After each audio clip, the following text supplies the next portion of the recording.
Oh, hey, oh, he flew in the fucking air! Dude, it goes! Oh my gosh!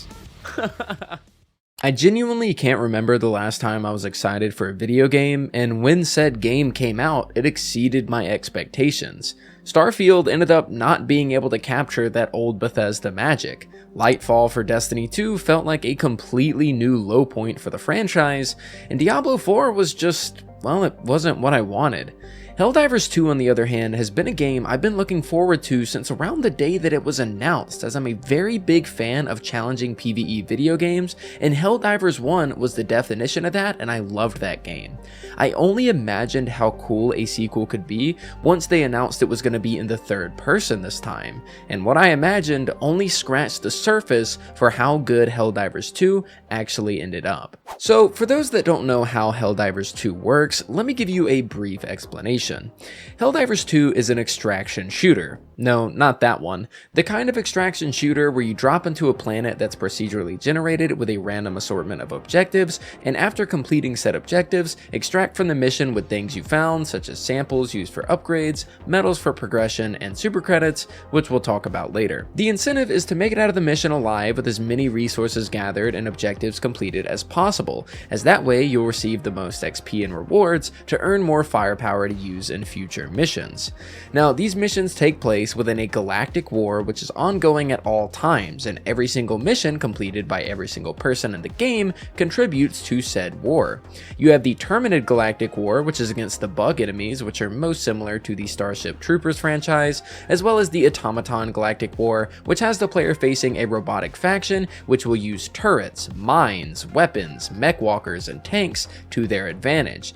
As you'd imagine, this vastly switches up the gameplay and makes Helldivers feel like a completely new game once you dive into this side of the war.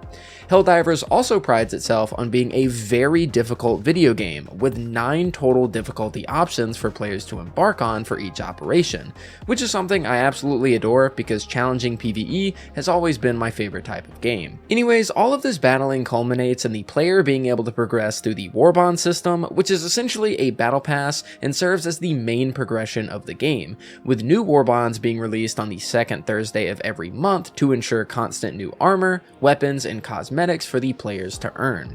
You also have the Research Station, which you can spend resources on to research passive upgrades for you to take advantage on the battlefield, as well as Research Stratagems, which are power-ups that you can call in to aid you, whether that be through a completely new heavy weapon, a literal nuke to destroy a Bile Titan boss, or turrets to help defend the extraction zone. Now, all of this sounds really great so far, right? But there just has to be some sort of catch. I mean, this is 2024 modern gaming that we're talking about, so how is the monetization?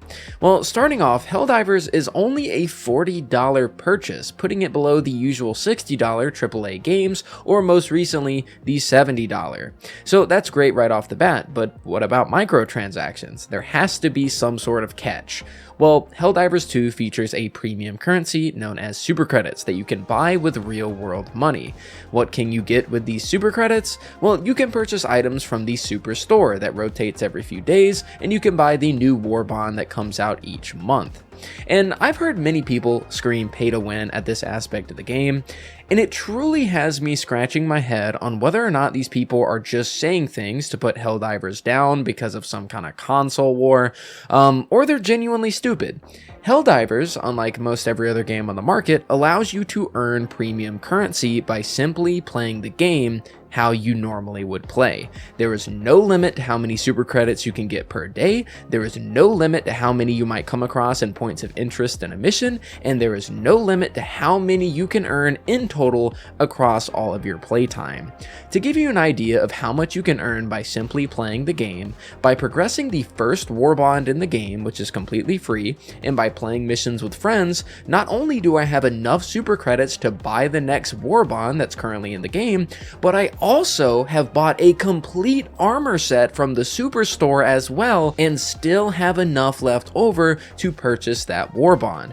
While on the topic of the Superstore, by the way, the prices of these items are so minuscule compared to most games nowadays. There's a helmet in the Superstore for 75 credits, which is less than $1. I don't think I've ever seen cosmetics that cheap outside of a game like Roblox. Seeing this in the modern gaming times where you can spend $20 on an armor set in Destiny, where you need to spend $60 if you wanted to cross all your characters, seeing cosmetics that are this cheap in a video game in 2024 is kind of insane, and I don't even need to spend real money to actually get them.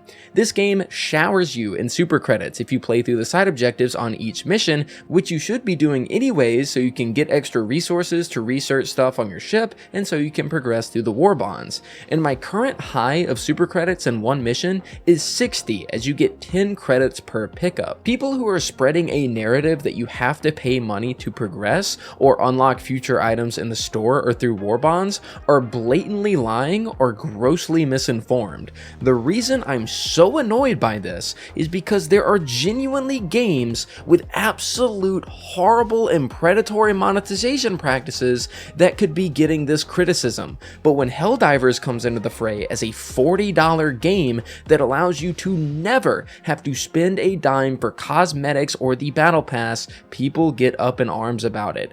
It's absolutely ridiculous, and if you think that Helldivers is pay to win, you're an idiot, and it's a PvE game anyways at the end of the day. So to close things off, Helldivers is probably the best co-op game I've played in years. It might even be the best one that I've played in the past decade. It really pains me to say this because the game is backed by Sony, and that means that Xbox players will never get to experience one of the best third-person shooters on the market right now unless they buy a PC or PS5.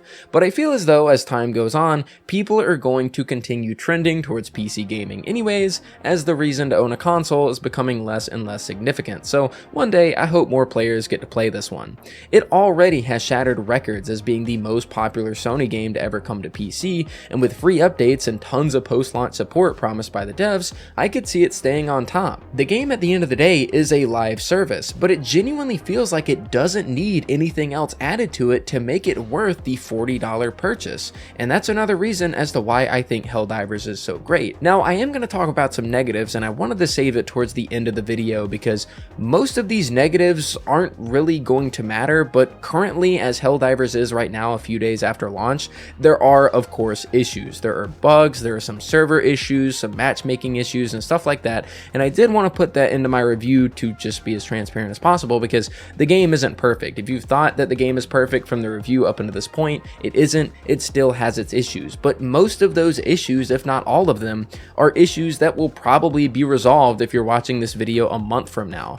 Things like bugs and matchmaking issues and just connection in general is fine because, well, this studio is pretty small. They've never really launched a game on this scale, and I don't even think they thought this game was going to be as popular as it is. So with the issues that are currently in the game, these aren't fundamental problems that are going to affect Helldivers 2 for years to come, as long as they can tackle them right here in the beginning. And because they're really related to stuff like servers and issues like that, I think we'll be just fine a month from now, if not a week or two.